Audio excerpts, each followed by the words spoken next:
Live from downtown Detroit, home of WDIV and Click on Detroit, Local 4 News at noon starts now.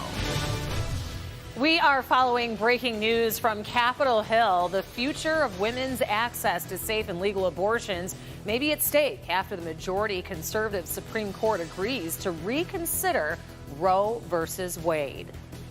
But first, today is the last day of the Ford Field mass vaccination site. We'll be offering free one-dose Johnson & Johnson vaccines and is also offering doses of the Pfizer vaccine on this final day. That does top our news this noon. Thank you so much for joining us. I'm Rhonda Walker. Walk-ins are welcome at Ford Field today. Let's take a live look at the stadium.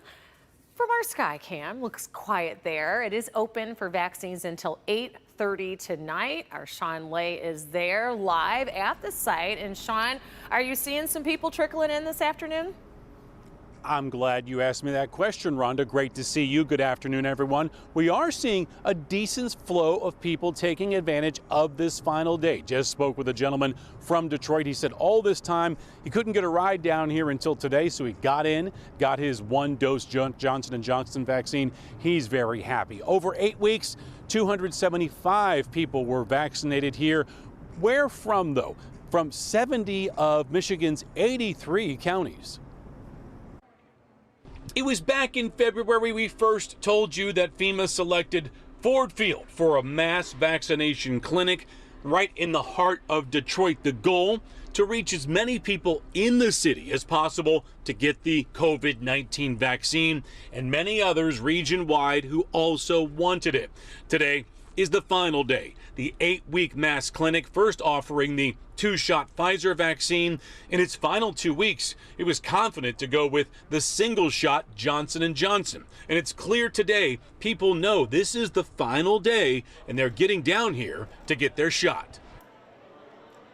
All right, back here live, the final 2 weeks of the one-dose Johnson & Johnson vaccine. How many of those were given out? How many people stepped up for that vaccine, which did have some controversy a few weeks ago, but has been cleared for safety for anyone? 1,000 shots here. 1,000 people got the Johnson & Johnson vaccine in their arms. But again, final day, open until 8:30 tonight. Walk in. That's all you got to do is walk in and you get your shot and walk back out. And both, you said, Rhonda, Pfizer and Johnson & Johnson. You can opt for either is available. Back to you.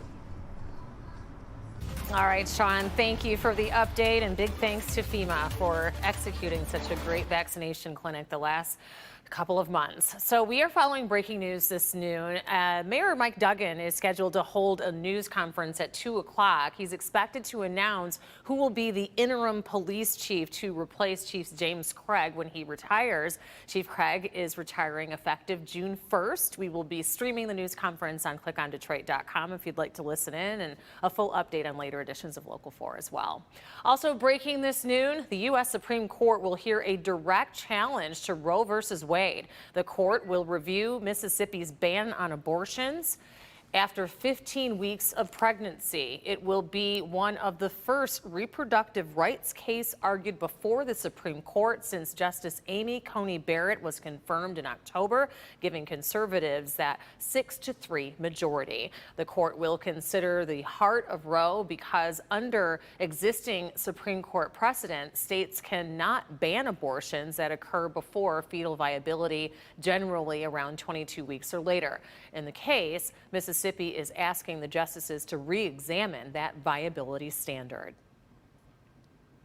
And turning our attention back to the coronavirus, this afternoon we will get new state vaccination case numbers. It'll be a 2-day total from Sunday and today.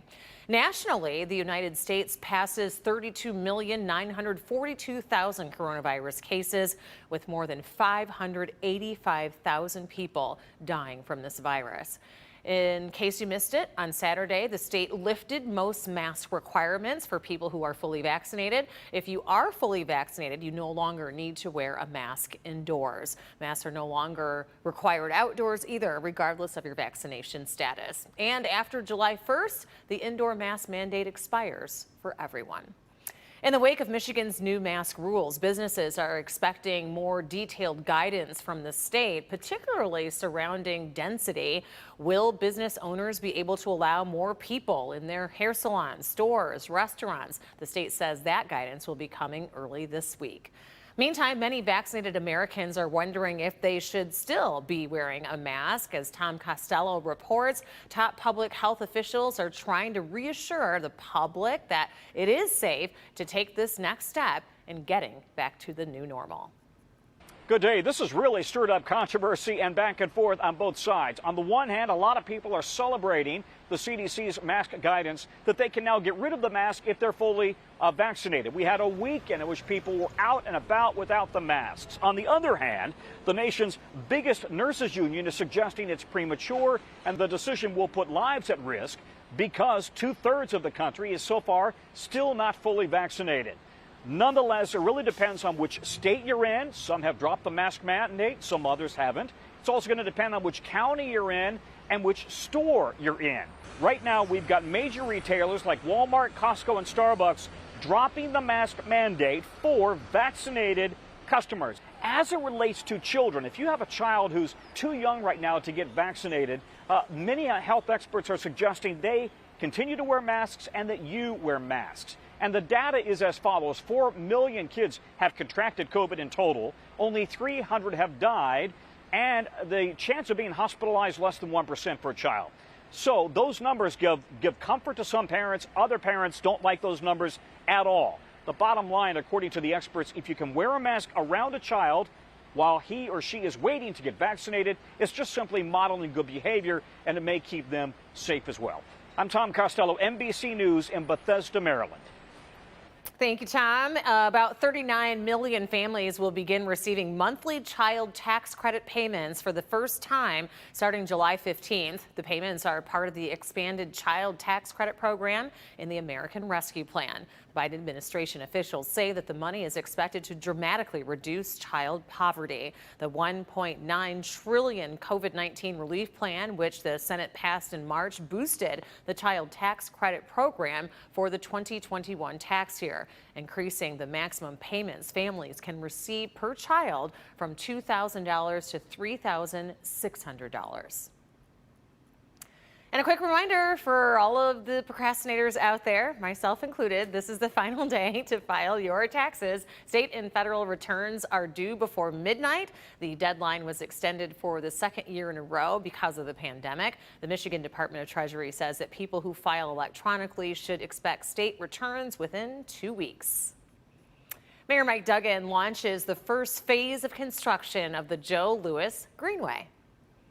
This bike and walkway is going to connect neighborhoods around the city to each other, connect to the Detroit riverfront, connect to Dearborn, Highland Park, Hamtramck, even connect to Canada on the Gordie Howe Bridge. How cool is this? The 27-mile pathway opens new access for Detroiters while improving economic development as the city recovers from the pandemic. Folks can safely walk, ride, run on the pathway once the project is completed. The first phase of construction starts next month from Warren to Fullerton Avenue. And I want to tell you. In a Local 4 update, we are hearing from Mid-Michigan residents regarding the 2020 dam failures. This comes nearly a year after the failure of the Edenville and Sanford dams and the resulting floods in the Midland area. Today, lawyers for several of the lawsuits, along with impacted residents, shared how hard it has been to try and rebuild. Kind of like our dream house, you know, and put a lot of money into it. Did a lot of landscaping, a lot of that, and then just within a matter of minutes, it was gone, you know, and nothing to show for it now at all, just a big debt, you know, and so mad, yes, upsetting, yes, but, you know, I really believe this could have been prevented, you know. We feel for everyone that lost their property. The community is now asking for the government to hold the owners of the dam accountable for the failure, saying that the owners knew about a potential failure. So to come here on your Monday, battle raging on. The conflict between the Israelis and Palestinians continued overnight, just hours after the deadliest day of recent fighting. Is an end to the violence in sight? We'll take a closer look at that and Brandon's forecast. Which is starting out pretty darn nice here for the day, for the week, and we're just getting started. Summer-like heat and humidity in the 7-day.